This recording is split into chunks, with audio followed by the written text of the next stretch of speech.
नमस्कार दोस्तों, मैं हूं सतीश। आज मैं आप लोगों के लिए एक और नए गाने का ज़बरदस्त गाना टीजर लेकर आ चुका हूं, जो कि इस गाने को गाए हैं पवन सिंह जी, जो कि बहुत बवाल मचा देने वाला गाना आप इस टीजर लॉन्च हुआ है। तो आप लोग वीडियो को लास्ट तक देखते रहें, और जो लोग भोजपुरी वुड हंगामा चैनल को अभी तक सब्सक्राइब नहीं किए हैं वो लोग सब्सक्राइब कर लीजिए। चलिए वीडियो को शुरू करते हैं। आज हम एक ऐसे गाने के बारे में बात करने वाले हैं जो कि काफ़ी बवाल मचा देने वाला गाना रिलीज हुआ है। गाना नहीं, सॉरी, ये टीजर लॉन्च हुआ है, तो काफ़ी अच्छा है। तो आप लोग ज़रूर सुनिए, देखिए। और जिससे कि गाने का टाइटल है कौन ठगवा नगरिया लूटल हो, जो कि इस गाने को गाए हैं पवन सिंह जी, जो कि अकेले ही गाए हैं। काफ़ी बवाल मचा देने वाला गाना है। और इस गाने को लिखा है प्रफुल्ल तिवारी जी, जो कि काफ़ी अच्छा गाना इन्होंने लिख दिया है। और म्यूजिक डायरेक्टर हैं रजनीश मिश्रा जी, जो कि काफ़ी बवाल म्यूजिक इन्होंने बना कर दिया है।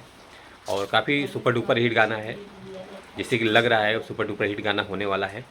2 घंटे में जो गाने का व्यूज़ आया हुआ है 11,000 व्यूज़ आ चुका है। और लाइक आया है, लाइक भी गजब आया है, 2900 लाइक आया हुआ है। और कमेंट 100 आ चुका है, जो कि 49 सेकेंड का टीजर लॉन्च हुआ है आशी म्यूजिक चैनल से। तो आप लोग जाइए, देखिए, प्यार दुलार आशीर्वाद दीजिए गाने को, और ज़्यादा से ज़्यादा लोगों तक पहुँचाइए।